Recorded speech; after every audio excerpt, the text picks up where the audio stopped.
March 17, 1943. Rechlin Experimental Airfield, Germany. The pilot's hand trembled slightly as Hans-Werner Lerche entered the first notation in his logbook, recording an event that would fundamentally alter Luftwaffe understanding of their enemy. The Americans cannot possibly have built thousands of these machines.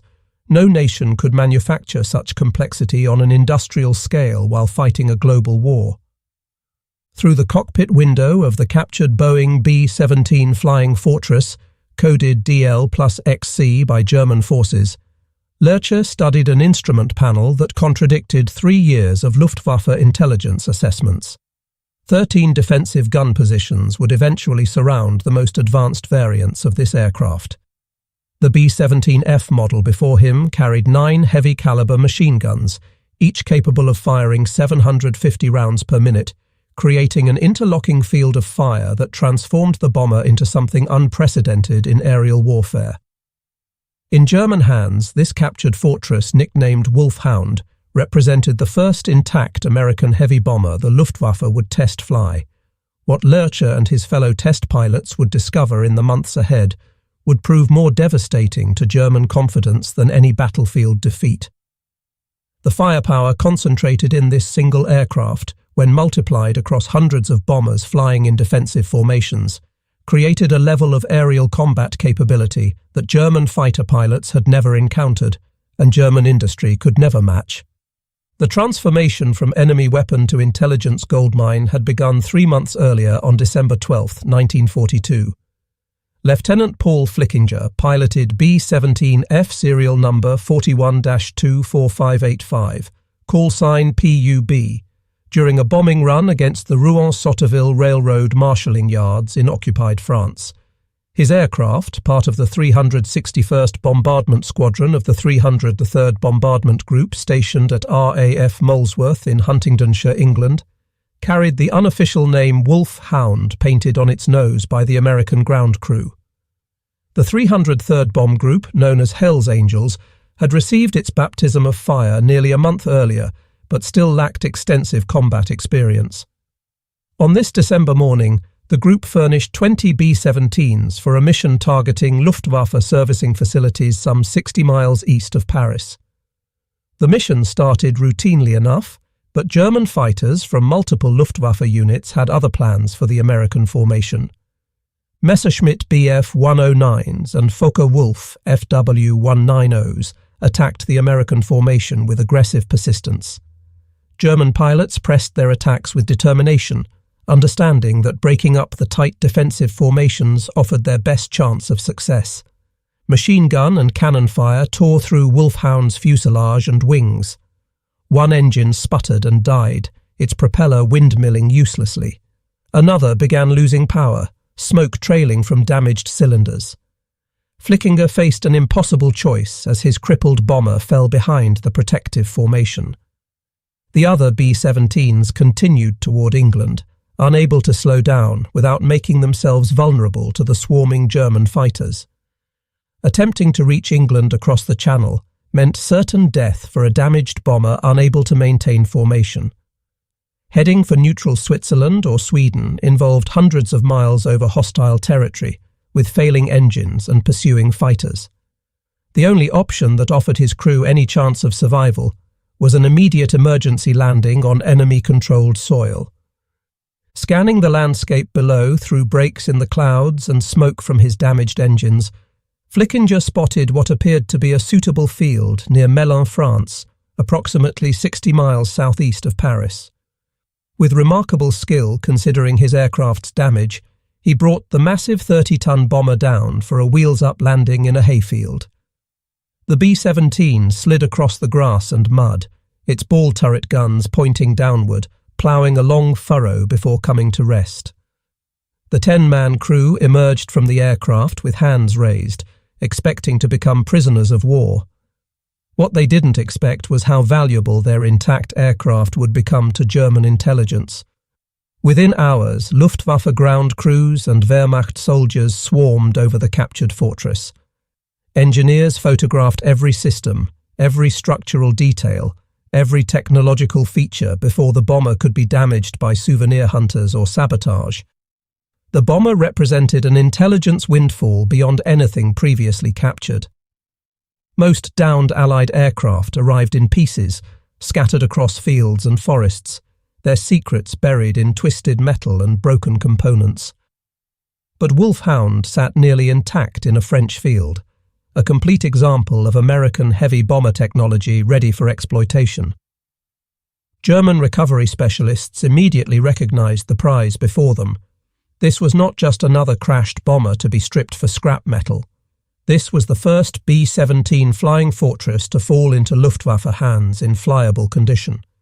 The capture represented an unprecedented opportunity to study American heavy bomber design, construction methods, defensive armament, and operational capabilities. German technicians worked quickly to transport the damaged but repairable bomber to Rechlin Airfield in the Netherlands, a major Luftwaffe base that had been developed from a pre-war Dutch civil airport. The transportation process required careful planning and execution to prevent further damage to the valuable prize. 2 days after capture, on December 14, 1942, German mechanics completed temporary repairs to the battle damage. Fuel tanks were topped off with German aviation gasoline. German national insignia replaced American markings on the wings and fuselage. Large black crosses adorned the wings, a swastika marked the tail, and the distinctive hellish red and black colours of Nazi Germany announced the bomber's new ownership. 2 Messerschmitt Bf-110 heavy fighters took position as escorts, and a hand-picked German crew climbed aboard for the ferry flight to Rechlin, the Luftwaffe's premier testing and evaluation centre located approximately 50 miles north of Berlin in Mecklenburg. The flight plan was distributed to every Luftwaffe fighter base and flak battery along the route, with explicit instructions not to engage the captured fortress. But despite these precautions and the clear German markings, some Luftwaffe forces fired on their own captured prize, inflicting minor additional damage before recognition signals could be confirmed and the attackers called off. The incident highlighted both the German eagerness to destroy American bombers on sight and the difficulty of coordinating operations across fractured command structures in a military organization that was beginning to feel the strain of fighting on multiple fronts. When Wulf Hound touched down at Rechlin after its circuitous flight from the Netherlands, it entered a world dedicated to understanding enemy technology. Rechlin served as the central testing facility for all Luftwaffe aircraft evaluation, a German equivalent to the United States Wright Field in Ohio or the British Royal Aircraft Establishment at Farnborough. Every captured Allied airplane that could be repaired to flying condition eventually made its way to this secretive base. Here, German engineers dissected foreign technology, searching for weaknesses to exploit and innovations to copy or counter.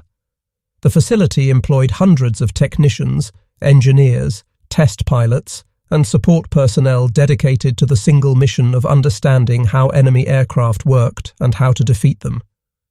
For 3 months following its arrival in mid-December 1942, Wulf Hound remained grounded while teams of specialists conducted exhaustive examination. Engineers removed panels to study structural design, marvelling at the sophisticated stressed skin construction that gave the B-17 its legendary toughness. They measured skin thickness, analysed alloy composition, tested rivet patterns and joining techniques. Every system received detailed documentation. The electrical network with its miles of wiring revealed American approaches to aircraft systems integration. The hydraulic controls showed sophisticated valve designs and pressure regulation. The oxygen distribution system demonstrated American understanding of high-altitude operations. The intercom system provided clear communication despite engine noise. The fuel management system allowed pilots to shift fuel between tanks to maintain proper center of gravity. The engine synchronization system reduced pilot workload while maximizing performance. Each component was photographed from multiple angles, sketched in detailed technical drawings, measured with precision instruments, and compared to equivalent German systems. Luftwaffe aeronautical engineers marvelled at aspects of American manufacturing philosophy revealed in the B-17's construction. The bomber demonstrated mass production techniques on a scale German industry had never achieved or even seriously attempted. Standardized components meant parts manufactured at different factories would fit together without custom fitting. Interchangeable parts allowed damaged components to be swapped quickly in field conditions. Simplified assembly sequences reduced the skill level required for workers, allowing semi-skilled labor to build complex aircraft. Everything about the bomber's design indicated an industrial philosophy fundamentally different from German practice. Where German aircraft required skilled craftsmen to hand-fit complex components through labor-intensive processes, American bombers used standardized modules that semi-skilled workers could install rapidly using jigs, templates, and fixtures. The implications were staggering for German planners who understood industrial capacity. If one captured bomber showed this level of manufacturing sophistication, suggesting an industrial system optimized for volume production, how many could American industry produce in a month? In a year? The numbers, when German intelligence analysts ran the calculations, suggested production rates that seemed impossible, yet proved conservative.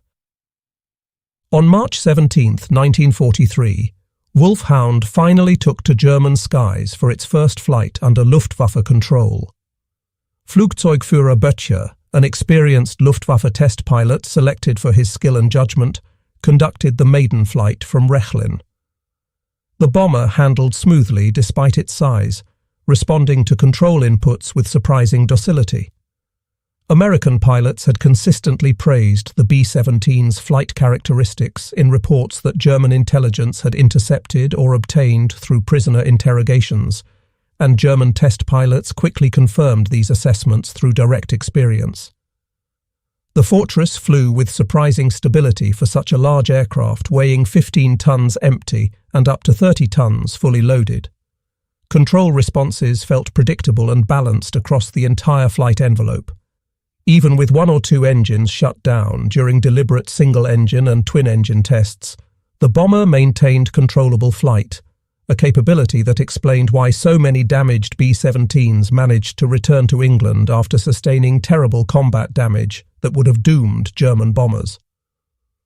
Over subsequent weeks throughout the spring of 1943, multiple German pilots flew Wulf Hound in varied test profiles designed to explore every aspect of the aircraft's performance and handling characteristics. High-altitude performance evaluation showed the bomber could operate comfortably above 25,000 feet, where German anti-aircraft artillery became progressively less effective due to reduced projectile velocity and longer time of flight. Engine synchronization tests revealed sophisticated propeller control systems featuring constant-speed propellers and automated governors that reduced pilot workload while maintaining optimal engine performance across different flight regimes. Formation flying exercises demonstrated the bomber's stability in close proximity to other aircraft, explaining how Americans maintained those tight defensive box formations that Luftwaffe fighters found so difficult to penetrate without exposing themselves to concentrated defensive fire. The B-17's flight characteristics made it an ideal platform for the demanding task of formation bombing, where dozens of aircraft had to fly in precise geometric patterns while under fire. But the tests that would prove most significant to German fighter tactics involved the defensive armament. Understanding the B-17's weapons suite became the highest priority for Luftwaffe tactical planners across all fighter units in the West. Every German fighter pilot needed to know the Fortress's blind spots, the angles of approach that offered the best chance of survival, the ranges where German cannons could strike without entering the lethal envelope of American machine guns, and the tactics that experienced pilots had developed through costly trial and error in actual combat. The numbers alone were sobering to German planners who understood the implications. The B-17F model carried 9 Browning M2 machine guns of .50 caliber, positioned to provide overlapping fields of fire across nearly every approach angle a fighter might use. Later models, particularly the B-17G that would enter service in summer and fall 1943, would increase this to 13 guns through the addition of a chin turret and improved nose armament.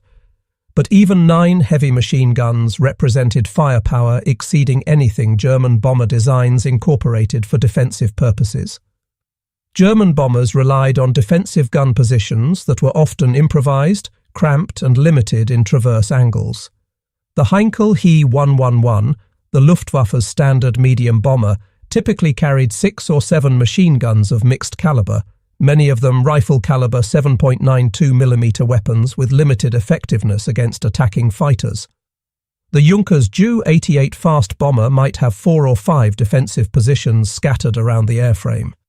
But an American B-17F carried 9 heavy machine guns as standard equipment, and every round fired was a .50 caliber projectile capable of penetrating armor plate, destroying engines, shattering canopies, and killing pilots from ranges exceeding 600 yards. The .50 BMG cartridge fired by these weapons delivered 3 times the kinetic energy of German 7.92mm rounds and comparable energy to German 13mm heavy machine guns. Hans-Werner Lerche, who would become the most experienced test pilot of captured Allied aircraft during the war, flew Wulf Hound extensively during the spring and summer of 1943. His post-war memoir, published decades later under the title Luftwaffe Test Pilot, Flying Captured Allied Aircraft of World War II, provided detailed accounts of his experiences with the bomber and numerous other Allied types. Lerche approached captured aircraft with scientific curiosity rather than ideological prejudice, a professional attitude that made him invaluable to the Luftwaffe's evaluation program. His engineering background from university studies, combined with exceptional natural flying ability developed through years of glider flying and powered aircraft experience, made him ideally suited for the demanding and dangerous work of test-flying enemy aircraft. He flew over 125 different aircraft types during the war without a single serious crash or damage incident, a remarkable safety record that testified to both technical skill and careful methodology in approaching unfamiliar aircraft. When Lerche climbed into Wulf Hound's cockpit for his first flight in the captured bomber, he had no instruction manual, no training program, no checklist, no qualified instructor to provide guidance. He learned by observation and experimentation, studying the controls and instruments, making educated guesses about function and operation, and carefully testing his assumptions at altitude where mistakes wouldn't prove immediately fatal. The instrument layout differed significantly from German practice in both arrangement and philosophy. American designers favored centralized panels with standardized gauge positions that remained consistent across different aircraft types, allowing pilots to transition between aircraft more easily. Circuit breakers replaced fuses in the electrical system, providing resettable protection that simplified troubleshooting and maintenance. Hydraulic pressure indicators used different pressure scales calibrated in pounds per square inch rather than kilograms per square centimetre. The throttle quadrant operated with reversed logic compared to German aircraft, with forward motion increasing power rather than decreasing it. But perhaps most impressive to Lerche was the bomber's sheer robustness and damage tolerance. The B-17 absorbed punishment that would have destroyed equivalent German aircraft, continuing to fly and fight after sustaining damage that seemed unsurvivable. Its structural strength came from heavy-gauge aluminum alloy frames and stressed skin construction that distributed loads efficiently across the entire airframe. Multiple redundant systems meant single failures rarely proved catastrophic to the mission. Self-sealing fuel tanks prevented fires from small-caliber hits, a technology the Germans understood but had never implemented as comprehensively. Armor plate protected critical crew positions and vital systems, with particular attention to protecting the pilots, engines and fuel system. Lerche and other test pilots at Rechlin conducted numerous firing tests to understand the B-17's defensive capabilities from the attacker's perspective, the viewpoint that mattered most to German fighter pilots who would face these bombers in combat. German fighter pilots would climb into Messerschmitt Bf-109s and Focke-Wulf Fw-190s, then make simulated attack runs on Wulf Hound while it flew straight and level or performed evasive maneuvers. Ground observers photographed the engagements and recorded angles, ranges, closure rates, and exposure times. Combat cameramen filmed the exercises from chase planes, creating training footage that could be shown to fighter squadrons across Germany and occupied Europe. These exercises revealed uncomfortable truths that contradicted pre-war assumptions about bomber vulnerability. Attacking from directly behind, the traditional German approach to bomber interception that had worked well against earlier Allied bombers with limited defensive armament, exposed the fighter pilot to the most concentrated defensive fire the B-17 could deliver. The tail gunner position, enclosed in a powered Cheyenne turret with excellent visibility through clear plexiglass panels, commanded a clear field of fire directly aft with no blind spots above, below, or to either side within 30 degrees of the tail axis. The dorsal turret, a Sperry design mounting 2.50 caliber guns in a powered rotating turret, could swing rearward to add its firepower to the defensive barrage, doubling the number of guns engaging a rear attacker. Even the waist gunners, standing at open windows along the fuselage midsection, could engage targets approaching from behind and slightly below, or to the sides. A fighter pilot boring in from 6 o'clock directly behind the bomber faced at least 4 heavy machine guns concentrating fire along a predictable intercept path. The tail gunner alone could bring 2 guns to bear, and if he was skilled and the range was appropriate, his fire could be devastating to the thin-skinned fighter aircraft.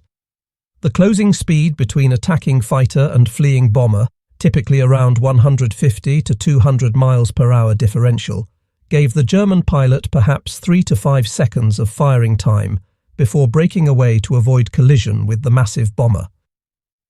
During those few seconds, the bomber's gunners poured hundreds of rounds into the approach corridor, creating a cone of fire that the fighter had to penetrate.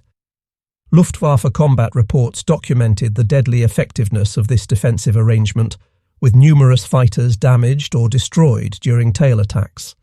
Fighter pilots who survived attacks on B-17 formations described the experience as flying into a storm of tracers, a visual metaphor that captured the psychological impact of facing massed defensive fire.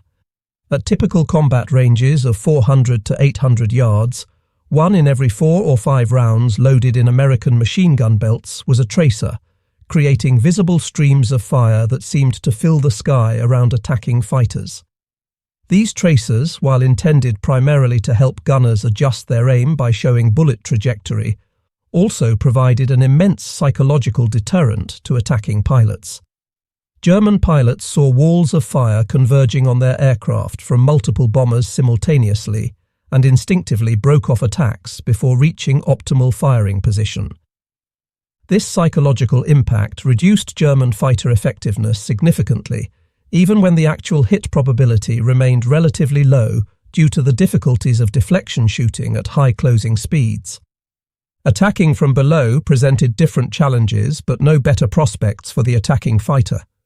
The belly turret, called the Sperry Ball turret by Americans, provided complete coverage of the lower hemisphere with no blind spots. This remarkable piece of engineering positioned a gunner in a rotating sphere equipped with 2.50 caliber machine guns and a computing gun sight that helped calculate the lead angle needed to hit fast-moving targets. The ball turret gunner, crouched in impossibly cramped quarters with knees drawn up to his chest and oxygen mask pressed against the optical sight, could track targets through 360 degrees of azimuth and nearly 90 degrees of elevation, from horizontal to nearly straight down. The physical demands were severe, as the position was too small for a parachute, too cramped for much movement, and required the gunner to remain curled in a fetal position for hours during long missions. But the defensive capability was unmatched. No angle of approach from below escaped the ball turret's field of fire. German pilots quickly learned through bitter experience that attacking from beneath a B-17 formation meant exposing themselves to concentrated fire from multiple ball turrets, each one tracking their approach with mechanical precision and opening fire at maximum effective range. Side attacks faced the waist gunners, positioned in open windows along the fuselage where they endured temperatures far below zero at altitude, hurricane-force winds from the open windows, and constant engine noise that made communication difficult. The B-17F featured staggered waist-gun positions that prevented gunners from interfering with each other's movement while maximizing coverage angles. One gunner stood slightly forward on the port side, the other slightly aft on the starboard side. Each manned a .50 caliber machine gun mounted on a flexible ring that allowed wide traverse in azimuth and elevation.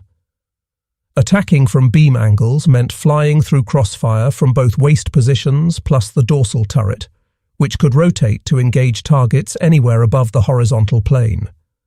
The interlocking fields of fire created zones where multiple guns could engage a single target simultaneously, concentrating fire in a way that dramatically increased hit probability. This concentrated firepower forced German fighters to make high-speed slashing attacks rather than sustained gun runs, limiting their time on target and reducing accuracy. The tactic that emerged from Rechlin's test program as offering the best chance of success involved frontal attacks, approaching the bomber head-on from 12 o'clock high. This approach minimized exposure time to defensive fire and targeted the bomber's weakest defensive zone where fewer guns could be brought to bear. Early B-17 models, including the F variant that Wulf Hound represented, mounted only 2 or 3 flexible guns in the nose, operated by the bombardier and navigator who had other primary duties during combat and weren't dedicated gunners. These flexible guns, mounted in sockets in the plexiglass nose glazing, had limited traverse and required the crew members to move the guns physically from one position to another. The nose glazing provided the bombardier an excellent view for accurate bombing through the Norden bomb site, but offered minimal protection for the crew members stationed there and limited the defensive firepower that could be brought to bear against frontal attacks. A German fighter pilot with nerve and skill could bore in from 12 o'clock high, diving slightly from above and ahead, fire a concentrated burst at the cockpit and forward fuselage where the pilots sat, then break away under the bomber before defensive guns could track him effectively. This frontal attack doctrine was pioneered by Hauptmann Egon Mayer of Kampfgeschwader, II in late 1942, shortly before Wulf Hound was captured. Mayer recognized through combat experience and tactical analysis that most B-17 defensive firepower faced rearward or to the sides, leaving the nose relatively vulnerable. Attacking from directly ahead meant the fighter's relative closing speed exceeded 500 miles per hour, with the fighter approaching at 350 to 400 miles per hour and the bomber flying toward it at 150 to 180 miles per hour. This combined closure rate gave the bomber's nose gunner perhaps 2 seconds to aim and fire before the fighter flashed past overhead or underneath. Those 2 seconds demanded extraordinary marksmanship from the defensive gunner, who had to track a rapidly approaching target, estimate lead angle, and fire accurately, despite wind blast, vibration, and the psychological pressure of watching a fighter dive directly toward him with guns blazing. The attacking pilot, meanwhile, enjoyed a nearly stationary target growing larger in his gun sight, making aim calculation relatively simple compared to deflection shots against crossing targets. The tactic worked spectacularly when executed properly by skilled pilots with strong nerves. German pilots who mastered the head-on pass achieved impressive kill ratios, sometimes downing multiple bombers in a single mission. But the attack demanded exceptional nerve and discipline that not all pilots possessed. Fighter and bomber hurtled toward each other at combined speeds exceeding 500 miles per hour, closing the distance between them at nearly 750 feet per second. The attacking pilot needed to hold his course directly into the bomber's nose, watching it grow from a distant speck to a massive 4-engine aircraft filling his windscreen, waiting until the range closed to point-blank distance of 200 yards or less before firing his cannons and machine guns. Any hesitation, any early breakaway prompted by survival instinct, reduced effectiveness dramatically by wasting the limited ammunition carried by German fighters.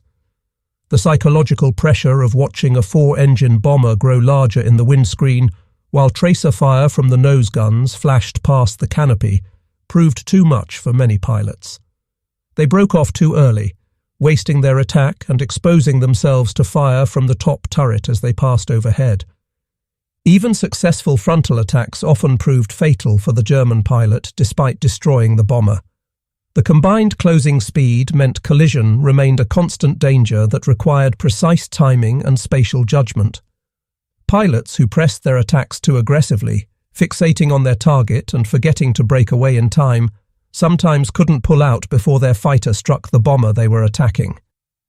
Multiple Luftwaffe fighters collided with B-17s during frontal passes, killing both crews instantly in the violent impact. Additionally, the massive bomber could absorb tremendous damage to its forward fuselage and still fly, demonstrating the rugged construction that gave the B-17 its reputation for toughness.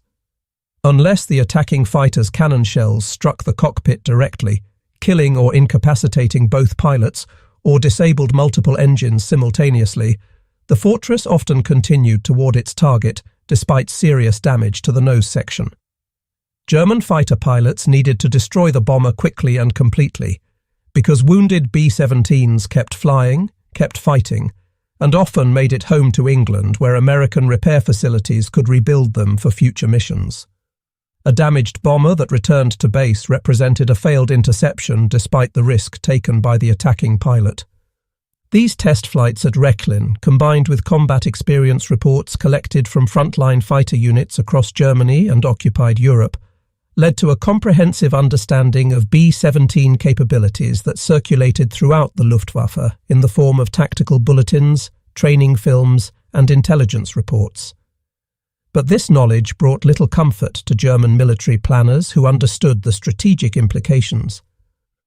Understanding the enemy's strengths didn't eliminate them, and the Americans kept building more fortresses faster than the Luftwaffe could shoot them down. Between May and early June 1943, Wulf Hound underwent additional testing in Department E3 under Otto Kuno's direction. Engine performance evaluation measured power output at various altitudes. Supercharger efficiency analysis determined optimal operating parameters. Fuel consumption mapping created charts showing range under different conditions, all designed to understand the Wright Cyclone R1820 radial engines that powered the fortress. Each engine produced 1,200 horsepower at rated altitude, and the bomber carried 4 of them in nacelles suspended below and ahead of the wings. Total available power of 4,800 horsepower drove the 30-ton aircraft to speeds approaching 300 miles per hour at altitude and operating ceilings above 35,000 feet, where the air became too thin for effective German fighter operations without specialized equipment. German intelligence analysts calculated that Boeing and its subcontractors were producing these complex aircraft at rates exceeding German heavy bomber production by factors of 5 to 10, numbers that seemed impossible, yet were confirmed through multiple intelligence sources. If American industry could manufacture such sophisticated bombers in these quantities, while simultaneously building fighters, tanks, ships, and transport aircraft for global operations, what hope did Germany have of matching such industrial output? The question haunted German planners who understood that modern warfare had become as much an industrial contest as a military one. On June 12, 1943, Wulf Hound appeared at an exhibition held at Rechlin Airfield for Luftwaffe commanders and technical specialists. Alongside the captured B-17 sat examples of other Allied aircraft that had fallen into German hands through combat losses or forced landings. A B-24 Liberator heavy bomber showed American approaches to long-range bombing from a different design perspective. A P-47 Thunderbolt fighter demonstrated American fighter design philosophy, emphasizing ruggedness and firepower over agility. A P-51 Mustang revealed the threat posed by long-range escort fighters that would soon accompany bomber formations deep into Germany. A P-38 Lightning twin-engine fighter showed unconventional American design approaches. An Avro Lancaster represented British heavy bombing capabilities. A de Havilland Mosquito demonstrated the fast bomber concept. A Hawker Typhoon showed British ground attack capabilities, and various Spitfire variants illustrated British fighter evolution. The display served multiple purposes beyond simple aircraft recognition training. It familiarized German personnel with enemy aircraft appearance, markings, and identification features to prevent friendly fire incidents. It demonstrated captured technology that German engineers might adapt or counter, and it provided sobering evidence of Allied industrial capacity and technical sophistication that was beginning to outpace German development in numerous areas. Luftwaffe officers who attended the exhibition came away deeply troubled by what they saw. One participant later wrote that the contrast between German and American manufacturing quality became immediately apparent even to casual observers. American aircraft components fit together with precision tolerances that German craftsmen admired.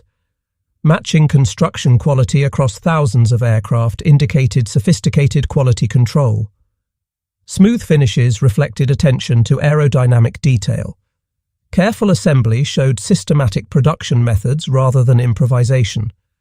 German aircraft, produced increasingly with slave labour under constant Allied bombing that disrupted supply chains and destroyed tooling, showed rough workmanship, mismatched panels requiring hand-fitting, and improvised repairs using non-standard materials. The implication was unmistakable, even to officers with limited technical knowledge.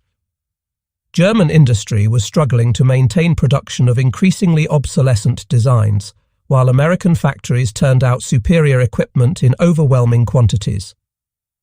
After its appearance at the Lerche exhibition, Wulf Hound returned to Rechlin for one final test program before transfer to operational service. In July 1943, engineers equipped the bomber with glider towing apparatus to evaluate its suitability for transport operations. The DFS-230 combat glider program required powerful tow aircraft capable of hauling the loaded gliders to operational altitude, and the B-17's 4 engines provided ample power for this demanding mission. Test flights between June 16th and early August evaluated towing procedures, release mechanisms, and formation flying with gliders in trail. The tests proved successful from a technical standpoint, demonstrating the B-17's versatility beyond its primary bombing role and its suitability for transport missions. But Germany's glider forces were in decline after catastrophic losses during airborne operations in Crete, where students' paratroopers suffered 50% casualties, and in other theatres where airborne operations proved costly. The practical application of these towing tests remained limited, as Germany lacked the transport aircraft fleet and fuel reserves needed for major airborne operations in 1943 and beyond.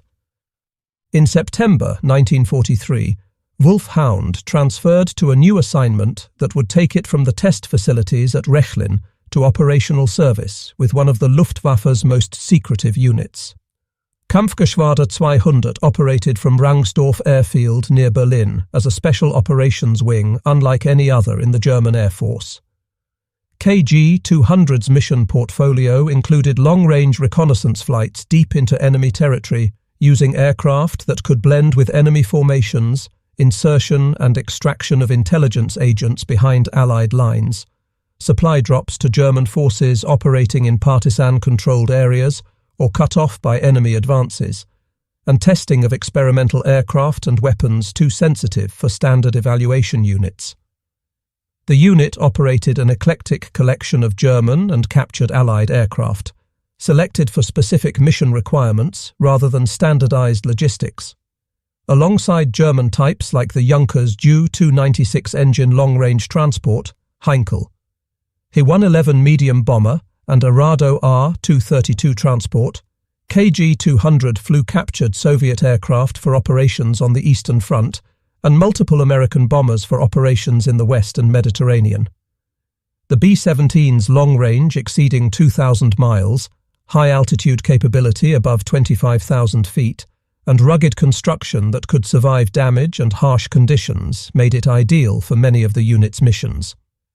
Flying captured American bombers deep into Allied-controlled territory offered unique advantages that justified the logistical burden of maintaining non-standard aircraft. At night or in poor visibility conditions, Allied radar operators and fighter controllers might mistake the German crewed fortress for a friendly bomber returning from a mission over Europe, allowing the intruder to penetrate Allied airspace undetected or unchallenged. The deception could buy precious minutes or even hours before defences reacted, time that could mean the difference between mission success and failure. Even in daylight, a B-17 flying at high altitude could potentially join American formations for short periods, gathering intelligence on tactics, formations, and radio procedures. At Rangsdorf, Wulf Hound received a new paint scheme designed for night operations over Allied territory. Dark camouflage colours in blues and greys replaced the earlier test aircraft schemes of yellow undersurfaces and mottled greens. KG-200 side codes beginning with A3+ were applied to both sides of the fuselage, identifying the aircraft to German forces while maintaining some operational security about its specific unit assignment. Records indicate the bomber was eventually coded A3+AE, though some sources suggest it may have carried multiple codes during its service depending on mission requirements. Detailed documentation of Wulf Hound's operational service with KG-200 has been lost to history, scattered across archives that were destroyed or dispersed, concealed by participants who survived into the post-war era when certain operations remained classified for decades, or simply never created due to the secretive nature of special operations work. However, post-war research by aviation historians established that KG-200 operated at least 4 captured B-17s between late 1943 and mid-1944, with some sources suggesting the number may have been higher during peak operations. These bombers flew missions across Europe, the Mediterranean, the Middle East and North Africa, operating in some of the war's most sensitive theatres. Some missions involved straightforward transport of critical personnel or equipment to isolated German garrisons cut off by Allied advances or operating behind enemy lines. Others inserted intelligence agents into Allied-controlled territory, using parachute drops at night or high-altitude bailouts that allowed agents to land far from the drop aircraft's apparent course. Several missions conducted reconnaissance of Allied installations, photographing ports where invasion forces might assemble, airfields where bomber forces concentrated, and supply concentrations that might indicate future Allied operations. The most sensitive operations remain shrouded in secrecy decades after the war's conclusion, their details known only to the participants who have since passed away. Hans-Werner Lerche flew other captured B-17s that made their way to Rechlin after Wulf Hound transferred to operational service with KG-200. On October 9, 1943, B-17F serial number 42-30336, named Miss Nonnally II by its American crew, crash-landed in a field at Norholm Estate near Vega in Denmark after developing engine trouble during a mission over Germany. The crew bailed out over Denmark, but the pilot successfully brought the aircraft down intact in a controlled crash landing, demonstrating the B-17's docile handling even in emergencies. German recovery teams arrived quickly, understanding the value of captured American bombers, and Lerche himself flew the bomber out of the field to Esbjerg Airfield, then on to Rechlin for evaluation. The fact that Lerche could fly an unfamiliar American bomber out of a farm field with no instruction manual, no checkout flight, and no ground training spoke volumes about both his exceptional skill as a test pilot and the B-17's docile handling characteristics that made it forgiving of pilot errors. Miss Nonnally II received the German code 7+8 and served in evaluation roles until at least December 1944, when records indicate it was still flying test missions. Each newly captured fortress provided fresh opportunities for detailed examination. Engineers compared different production blocks, looking for evolutionary changes that might indicate vulnerabilities to exploit or improvements that required new German countermeasures. They tested various ammunition types against B-17 structure to determine optimal attack profiles for fighter pilots. They evaluated the effectiveness of different German cannon calibers against American armor and self-sealing fuel tanks, finding that their 20mm cannons were marginally effective while 30mm cannons proved devastating when hits were achieved. What emerged from these exhaustive tests was a comprehensive picture of an aircraft that represented the peak of American bomber development in 1943 and a level of defensive firepower that had fundamentally altered the calculus of daylight strategic bombing. Consider the statistics that German test pilots calculated at Rechlin. A single B-17G, the final and most heavily armed variant that would enter service in summer 1943, carried 13 Browning M2 machine guns of .50 caliber, positioned to provide complete defensive coverage. These weapons fired standard .50 BMG ammunition at 750 to 800 rounds per minute, with each gun capable of maintaining sustained fire for several minutes at a time, limited only by ammunition capacity and barrel heat buildup that required careful management by gunners. The typical ammunition load for a B-17G totaled approximately 7,500 rounds, distributed across all gun positions, according to a carefully calculated scheme that balanced defensive coverage with weight considerations. This provided each gun position with hundreds of rounds available for defensive engagement during the long missions over Europe. The tail turret alone carried 500 rounds per gun for 1,000 rounds total, sufficient for sustained engagement of pursuing fighters. The dorsal turret held similar quantities to allow the top turret gunner to engage targets over an extended period. The ball turret, despite severe space constraints in the cramped sphere, carried 250 to 500 rounds per gun, depending on mission requirements and the gunner's size. The waist positions each had 600 to 800 rounds for their flexible guns. The nose positions, including the chin turret on G models, held similar loads calculated to provide adequate ammunition for the entire mission. When German test pilots at Rechlin calculated the combined firepower of a single B-17G firing all guns simultaneously at a target, the numbers proved staggering and explained why bomber crews had such confidence in their defensive capabilities. 13 guns at 750 rounds per minute each produced a combined rate of fire approaching 10,000 rounds per minute across all positions. Translated to rounds per second to better understand the immediate tactical effect, a fully engaged fortress could throw approximately 160 heavy machine gun bullets into the surrounding airspace every second, creating a cone of fire that filled the approach corridor with lethal projectiles. But American bombers never flew alone over enemy territory. The entire concept of American daylight strategic bombing, developed through pre-war doctrine and refined through painful combat experience in 1942 and 1943, relied on massed formations where multiple bombers provided mutual defensive fire that dramatically increased the firepower any single attacking fighter would face. The combat box formation, developed by Colonel Curtis LeMay and refined through bloody experience over Germany, positioned bombers in tight three-dimensional arrays, where each aircraft's guns could support its neighbours. A squadron element typically contained 3 aircraft flying in close formation, a V or echelon depending on tactical situation. 3 squadron elements stacked vertically and offset horizontally formed a squadron box of 9 bombers. 3 squadron boxes formed a group box of 27 aircraft, though some groups flew with 4 squadrons for a total of 36 bombers. A typical 3-squadron group box contained 18 to 27 aircraft, depending on attrition and maintenance status.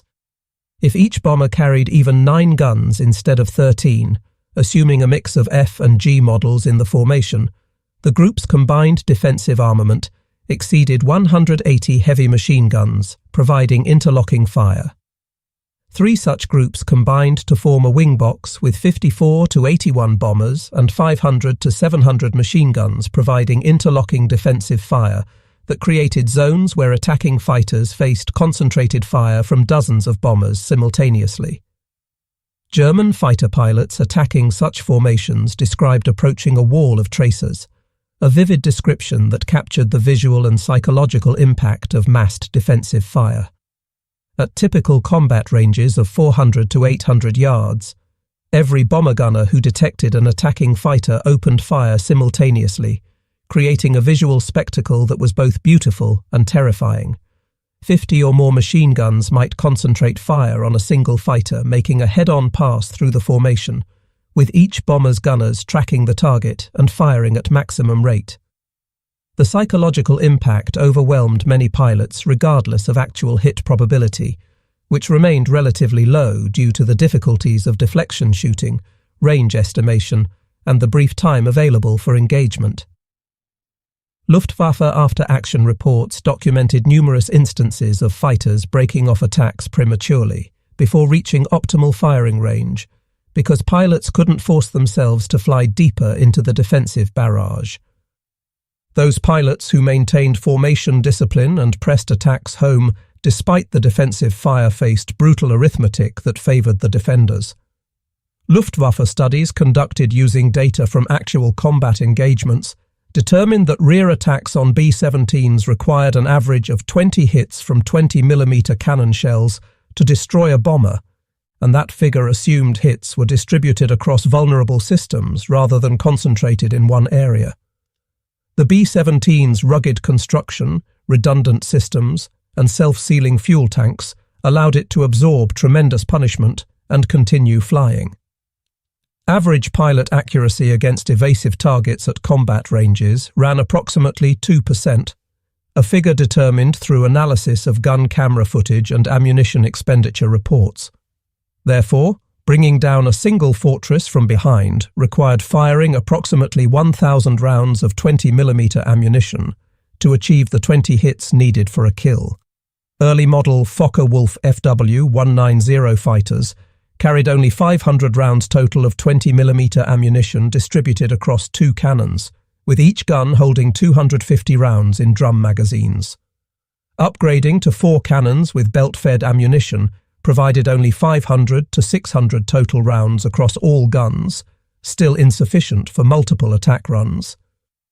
Even with upgraded armament, a German fighter pilot might have ammunition for 1, perhaps 2, sustained gun runs before running Winchester and being forced to break off and return to base for rearming. Meanwhile, the bombers continued firing as long as they detected threats, their thousands of rounds of .50 caliber ammunition allowing prolonged defensive engagement throughout the mission. While individual bomber gunners achieved relatively low hit percentages due to difficult deflection shooting at extreme ranges and high closure speeds, the sheer volume of fire made hits statistically inevitable when dozens of bombers engaged a single target.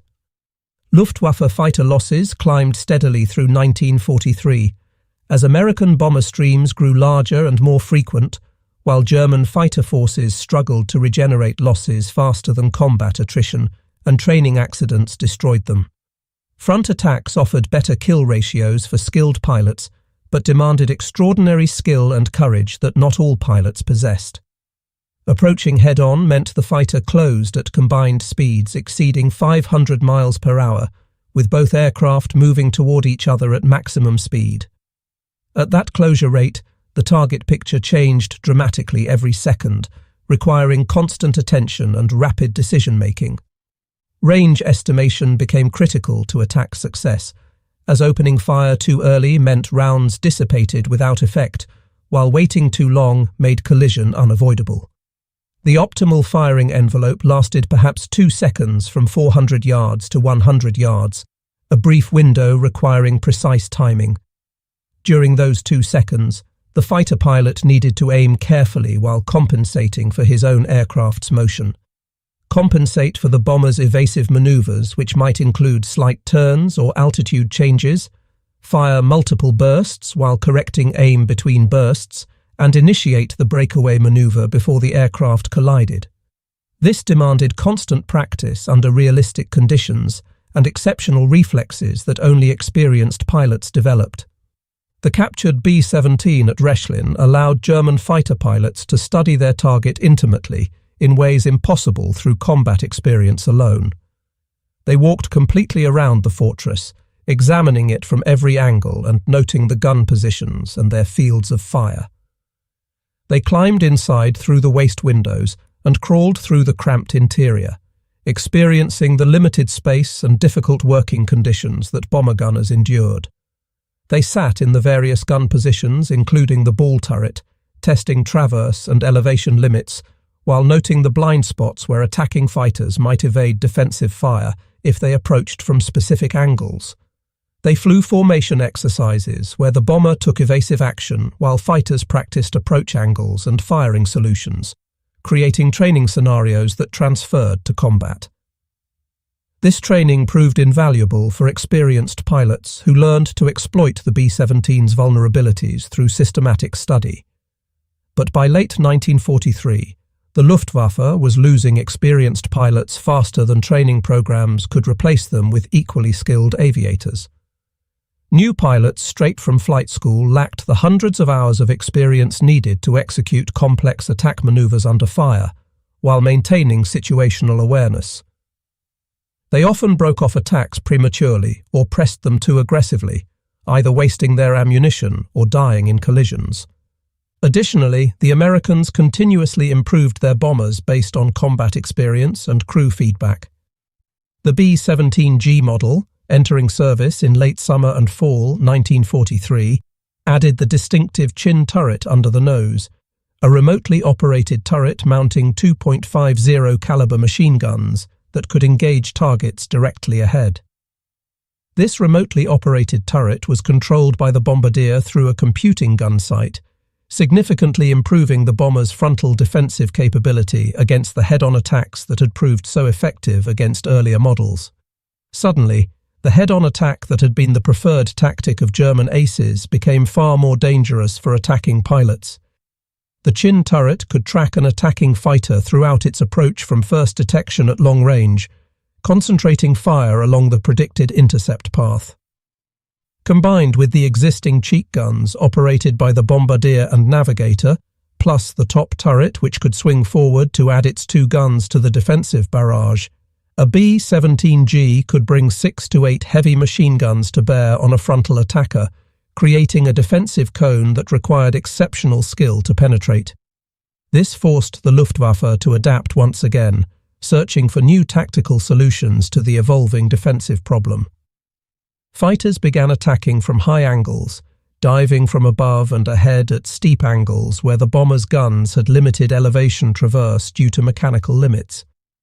Others approached from below the nose, hoping to stay under the chin turret's depression limits while avoiding the ball turret. Still others resorted to standoff weapons, launching unguided rockets from beyond machine gun effective range and hoping for lucky hits on the tightly packed formations where even near misses might cause collision damage. The Wurfgranit 21-centimeter rocket became a favoured weapon among German fighter units, launched from tubular launchers mounted under the wings. These unguided projectiles carried large, high-explosive warheads intended to break up bomber formations through blast effect, rather than achieve direct hits. Actual hit probability remained low due to the rocket's poor ballistic characteristics, but a rocket exploding in the midst of a combat box could damage multiple bombers simultaneously through blast and fragmentation, or cause collisions as pilots took violent evasive action. But standoff attacks carried their own serious problems that limited their effectiveness. The rockets were inaccurate beyond 800 yards, heavy enough to significantly reduce fighter performance, and created substantial drag that made the launching fighter vulnerable to Allied escort fighters. Pilots carrying underwing rocket tubes became easy targets for American P-51 Mustangs and P-47 Thunderbolts, which by 1944 included long-range variants capable of accompanying bomber formations all the way to Berlin and back, eliminating the sanctuary that German fighters had previously enjoyed in the depths of German airspace. The technological race continued throughout 1943 and 1944 as both sides sought advantages. The Luftwaffe developed heavier cannons including 30mm Mk-108s that could destroy bombers with a few hits, larger rockets with improved guidance, and even experiments with aerial bombing where fighters dropped small bombs onto bomber formations from above. The Americans improved defensive armament with the G model, perfected formation tactics through painful experience, and introduced better escort fighters with longer range and improved performance. But one inescapable reality dominated this equation, that no amount of tactical innovation could change. American industry could replace losses faster than German industry, despite operating on the far side of the Atlantic Ocean and shipping everything to Europe. Every B-17 shot down over Europe represented a tactical victory for the Luftwaffe pilot who achieved the kill, but only a strategic victory if it prevented future missions. But within weeks, sometimes mere days, another brand new fortress fresh from Boeing's production lines in Seattle, from Douglas plants in Long Beach, or from Vega facilities in Burbank would replace the lost bomber, arriving in England with a fresh crew ready to continue the bombing campaign. Production statistics told a story of overwhelming material advantage that German intelligence analysts understood but could do nothing to counter. Boeing, Douglas and Vega built 12,731 B-17 bombers between 1935 and 1945, with the overwhelming majority produced during the peak war years of 1943 and 1945-1944. Boeing's Seattle plant alone built 6,981 B-17s across all variants. Douglas contributed 3,000 from plants in Long Beach, California. Vega, a Lockheed subsidiary, added 2,750 from Burbank, California. Peak production in 1944 saw Boeing alone building approximately 362 B-17 bombers per month, more than 12 per day from a single manufacturing facility, a rate that seemed impossible to German observers but was verified through multiple intelligence sources. German four-engine bomber production never approached these figures despite having a more advanced aviation industry at the war's start. The Heinkel, her 177, Germany's only operational four-engine heavy bomber and the result of years of development, suffered from chronic engine fires due to its unusual coupled engine design and mechanical problems that limited operational availability. Total production across all variants barely exceeded 1,100 aircraft between 1942 and 1944, and operational availability remained so poor that many units refused to accept the type, preferring twin-engine medium bombers despite their inferior range and bomb load. Germany simply couldn't match American heavy bomber production in either quantity or quality, a failure rooted in strategic decisions, industrial organization, and resource limitations. When Luftwaffe pilots learned these production statistics through intelligence briefings that attempted to prepare them for the scale of opposition they would face, morale suffered accordingly among thoughtful pilots who understood the implications. What was the point of risking their lives to shoot down one fortress when 10 more would replace it within a week? The question haunted fighter squadrons across Germany as the strategic situation deteriorated through 1944. The captured B-17 at Rechlin provided German engineers with detailed understanding of American manufacturing methods that explained how such production rates were achieved. They studied the modular construction that allowed sub-assemblies built at different factories across the United States to fit together perfectly during final assembly with minimal hand-fitting. They examined the standardized components sourced from hundreds of subcontractors nationwide, creating a supply chain of unprecedented complexity and efficiency. They analyzed the simplified assembly sequences that allowed semi-skilled workers, many of them women entering industrial work for the first time, to build complex bombers in a fraction of the time experienced German craftsmen required using traditional methods. German reports from these studies expressed grudging admiration for American industrial organization, while noting the impossibility of Germany matching such methods. The B-17 represented more than individual engineering excellence or clever design solutions. It represented a complete manufacturing philosophy prioritizing production volume over artisanal quality, emphasizing interchangeable parts over custom fitting, and accepting adequate quality over perfection. Every design decision reflected this philosophy of mass production. Standardized fasteners throughout the aircraft reduced inventory requirements and simplified assembly. Straight panels with minimal compound curves simplified forming operations and reduced scrap rates. Modular subassemblies allowed parallel construction of fuselage sections, wings, and tail surfaces that came together in final assembly with minimal fitting required, dramatically reducing production time. This approach enabled Boeing's Seattle plant to complete one B-17 every hour at peak production rates, a feat that seemed impossible to German observers accustomed to production rates measured in weeks per aircraft. German factories, still using traditional aircraft construction methods with custom-fitted components, hand-riveted assemblies, and skilled craftsmen performing most operations, required weeks to build a single bomber. The implications were strategic and inescapable to anyone who understood industrial production. Even if German fighters achieved favorable loss ratios in combat, even if they shot down 2 or 3 bombers for every fighter lost, American industry could sustain such attrition indefinitely, while German industry could not. By mid-1944, this reality became undeniable even to the most optimistic German commanders. The question was no longer whether Germany could win the air war over Europe. The question became how long German forces could continue fighting against increasingly overwhelming material disadvantage before collapse became inevitable. Wulf Hound and the other captured B-17s at Rechlin had taught the Luftwaffe everything they needed to know about the flying fortress as a weapons system. They understood its strengths, including its rugged construction and heavy defensive armament. They knew its weaknesses, including the vulnerable nose on early models and the blind spots in gun coverage. They had documented its capabilities in terms of range, altitude, bomb load, and formation flying.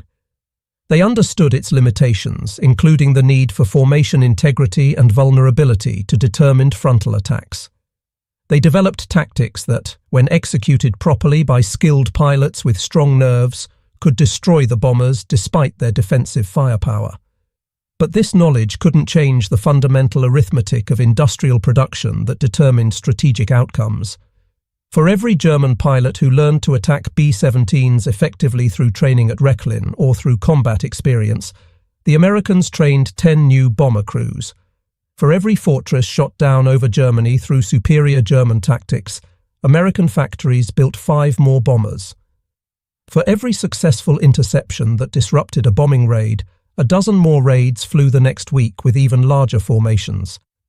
The defensive firepower that so impressed German test pilots represented only one aspect of a comprehensive system designed to project American strategic bombing capability deep into enemy territory, despite determined opposition. The B-17 combined long range exceeding 2,000 miles, high-altitude capability above 25,000 feet, heavy bomb load of 4,000 to 8,000 pounds depending on mission requirements, rugged construction that could absorb battle damage, and devastating defensive armament into a single package that, when multiplied across hundreds of aircraft flying in mutually supporting formations, created an aerial weapon that fundamentally changed the nature of warfare.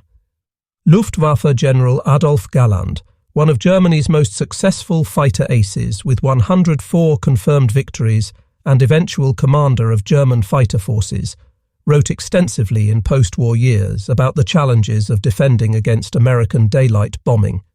He acknowledged that individual German pilots often possessed superior training and more extensive combat experience compared to American bomber crews, many of whom were on their first combat tour.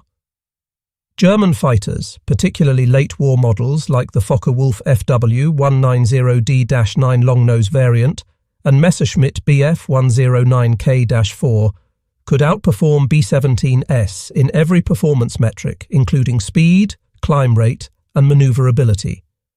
German cannons hit far harder than American .50 caliber machine guns, delivering explosive shells that could destroy bombers with a few hits. Yet despite these advantages in equipment and pilot skill, German fighters couldn't stop the daylight bombing campaign that systematically destroyed German industrial capacity. Galland attributed this failure to multiple factors in his post-war writings and interviews, but American industrial capacity topped his list of decisive factors. The Americans simply built more of everything faster than Germany could destroy it, whether bombers, fighters, tanks, or any other war material. The captured B-17s proved this reality beyond any doubt for German engineers and planners who studied them. German engineers dismantled every system, studied every component, evaluated every design decision with thoroughness that would impress any technical investigator. They found much to admire in the bomber's design and little to criticize from an engineering perspective. The fortress represented mature engineering executed with manufacturing excellence that integrated the best available technologies into a coherent weapons system. No amount of tactical innovation or pilot skill could compensate for such material disparity in a war of attrition. Hans-Werner Lerche flew numerous captured aircraft during his tenure at Rechlin and other test facilities, accumulating over 125 different aircraft types from various nations without a single serious accident that damaged an aircraft or injured the pilot.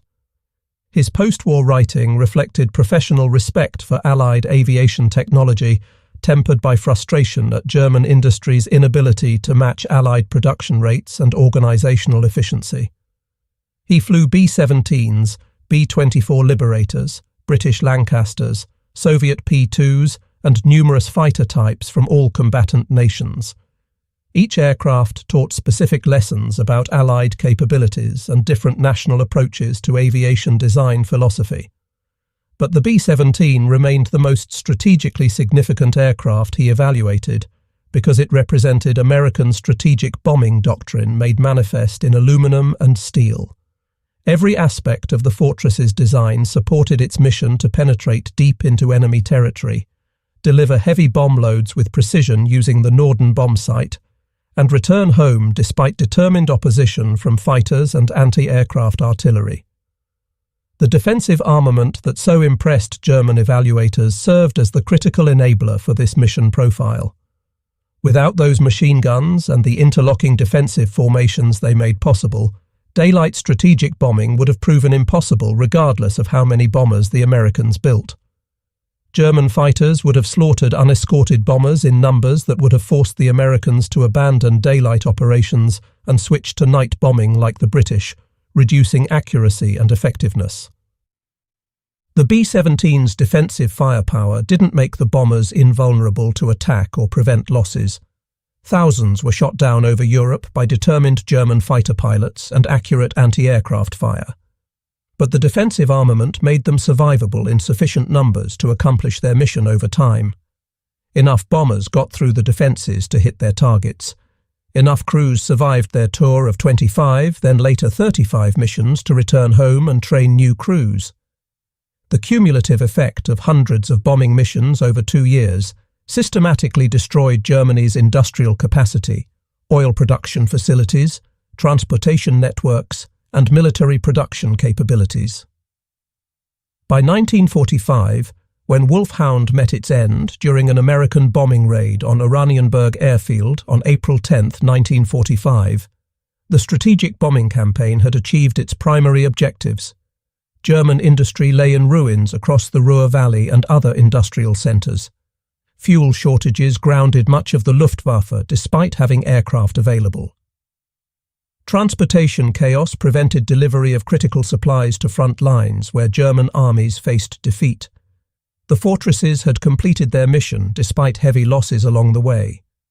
The captured bomber that taught the Luftwaffe so much about American defensive firepower had become a symbol of the futility of fighting against overwhelming material advantage. German pilots who learned to attack B-17s using knowledge gained from flying captured examples found themselves increasingly irrelevant as American bomber streams grew to include 1,000 aircraft, escorted by equal numbers of long-range fighters. Individual skill and tactical excellence couldn't compensate for such numerical inferiority and industrial disparity. The story of captured B-17s in German service represents a curious footnote to the larger narrative of the strategic bombing campaign over Europe. These aircraft, built in American factories by American workers, flown by American crews on combat missions, shot down or forced down by German forces, then rebuilt and flown by German pilots, served as unique windows into Allied capabilities and American industrial methods. They revealed strengths the Luftwaffe needed to counter through new tactics and weaknesses that could be exploited by skilled pilots. They trained fighter pilots in aircraft recognition and attack procedures that saved lives. They supported special operations missions deep behind enemy lines that achieved tactical objectives. They contributed to the German war effort in numerous ways throughout 1943 and 1944. Yet ultimately, they also demonstrated the impossibility of Germany's strategic position by revealing the scale of American industrial capacity. Every hour, German technicians spent repairing captured American aircraft represented skilled labour diverted from maintaining German aircraft. Every gallon of precious fuel burned. Testing enemy bombers was fuel unavailable for combat operations. Every bullet fired during evaluation exercises represented ammunition Germany couldn't spare.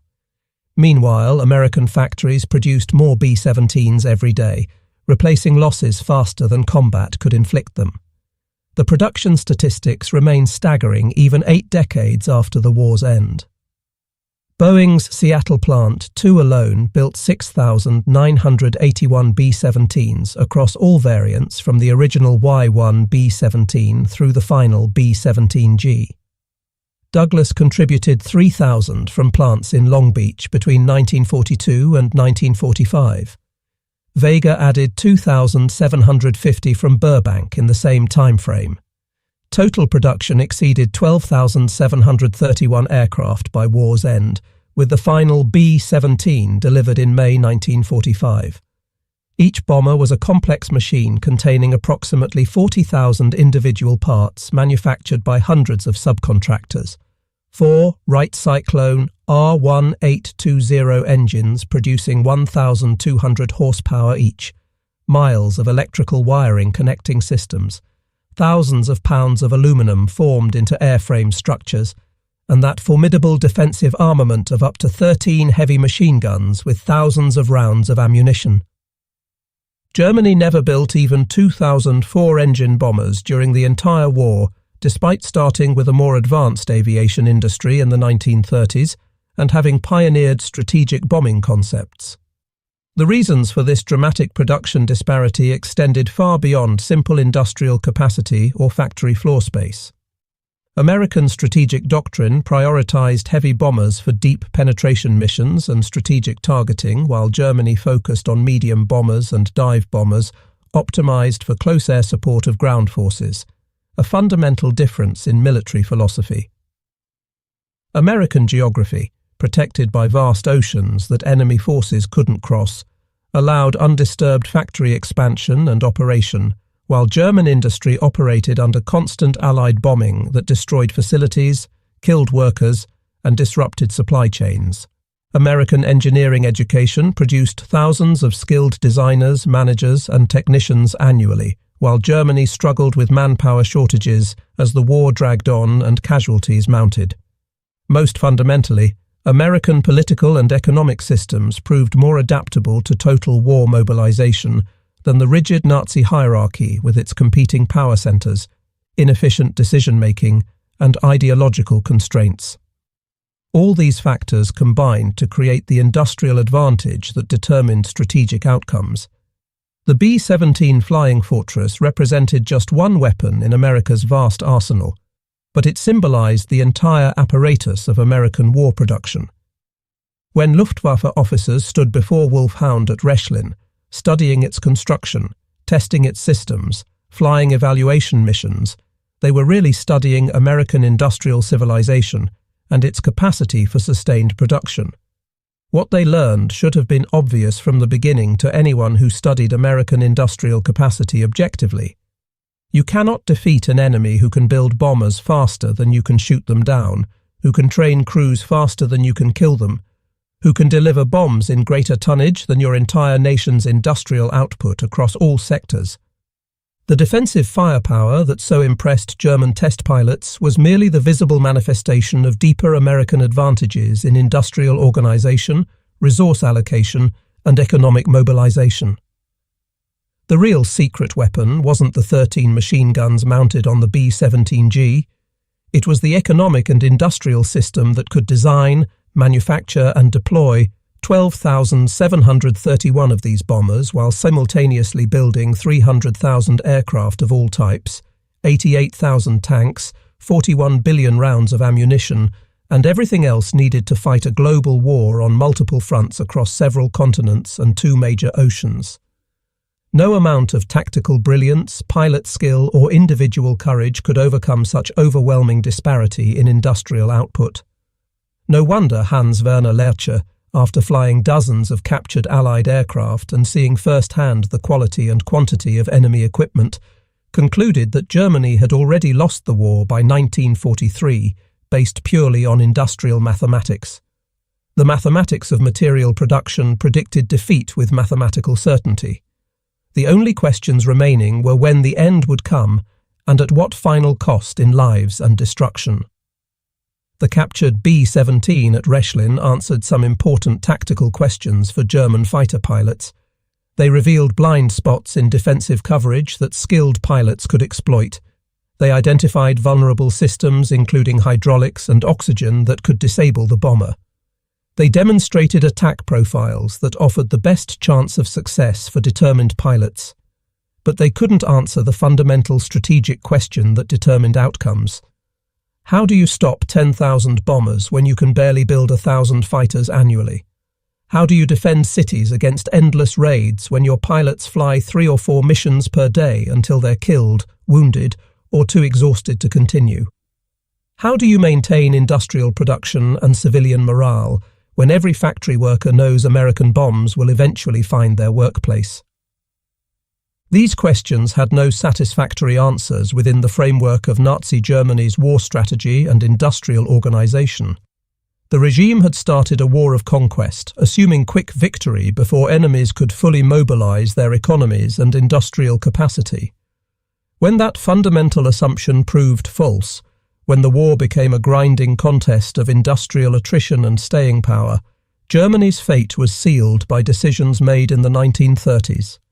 The B-17 Flying Fortress, with its multiple heavy machine guns throwing 160 rounds per second into the surrounding airspace, with its ability to absorb horrific damage and continue flying toward targets, with its clear manifestation of American industrial capability and organizational efficiency, represented not just a tactical challenge, but a strategic verdict on the war's outcome.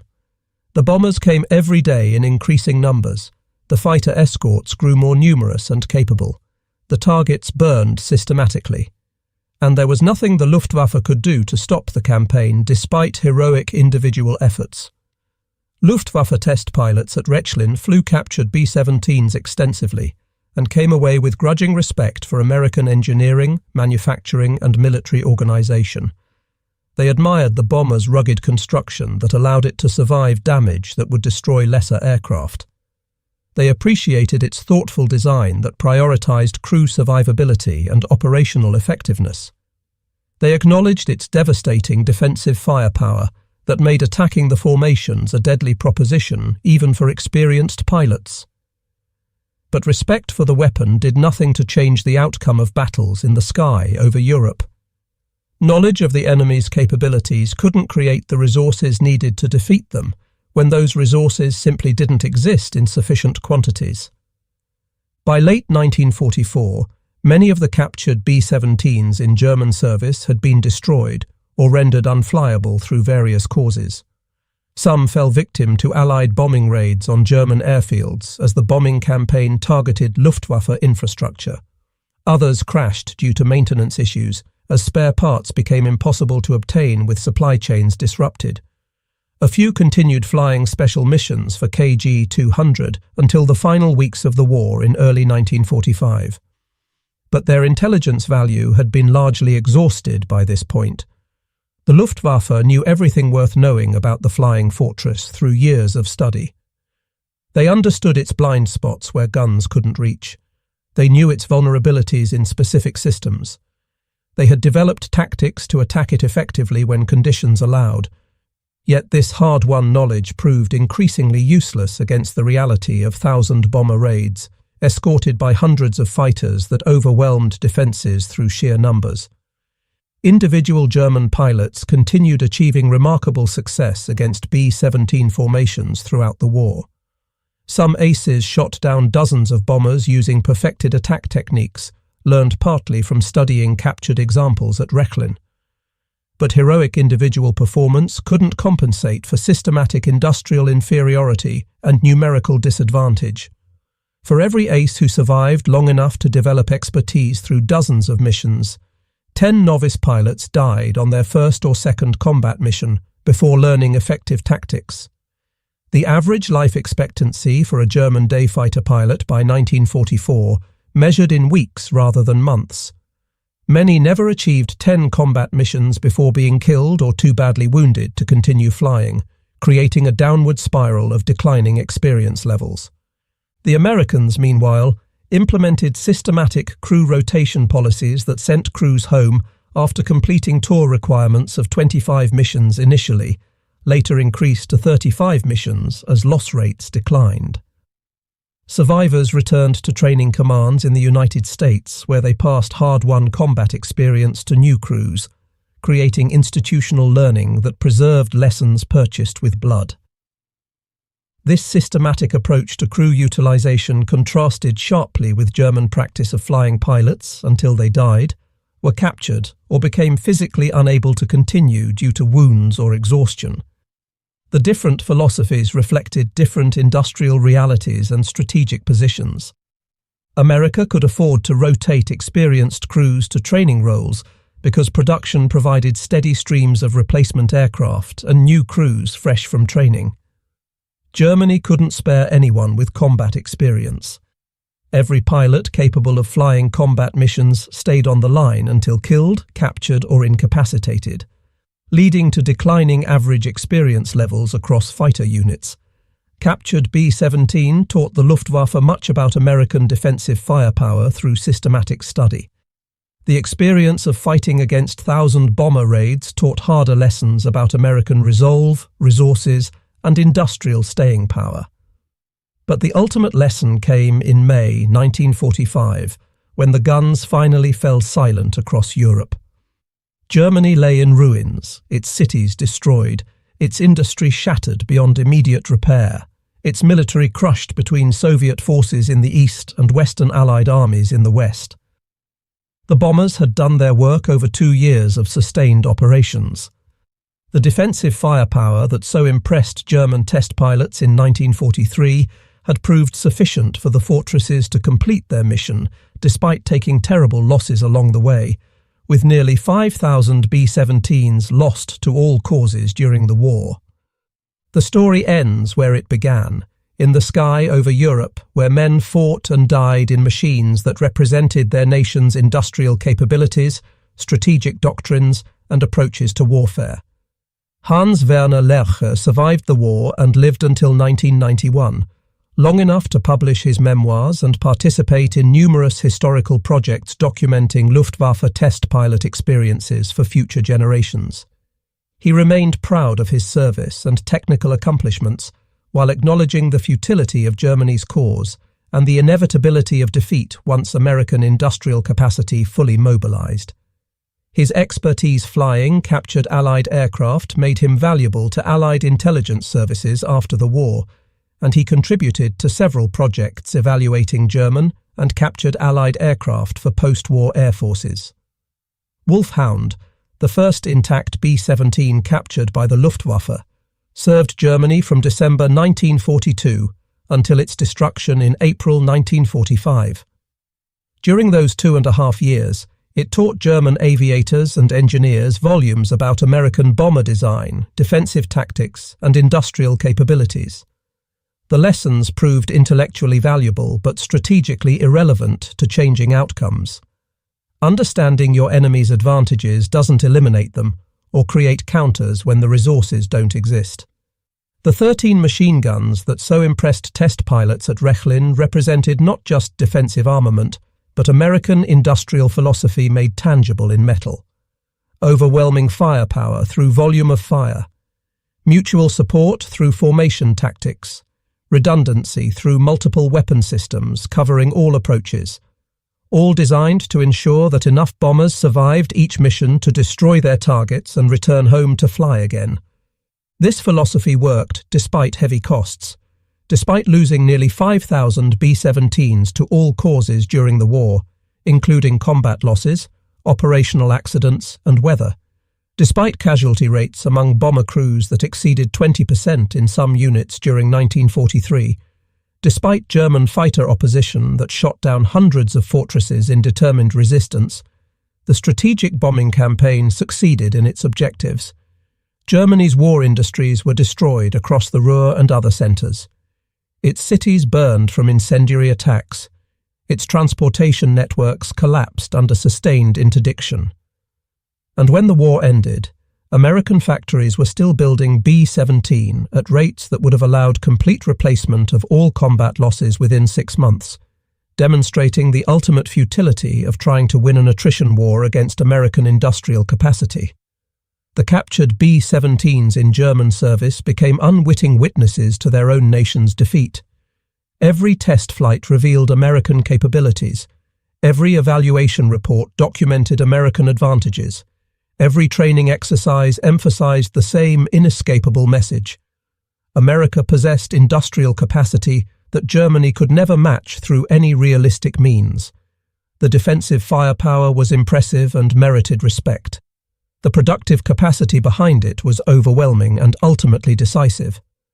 That was the real lesson of the captured flying fortresses, though it took time for all participants to fully comprehend the implications.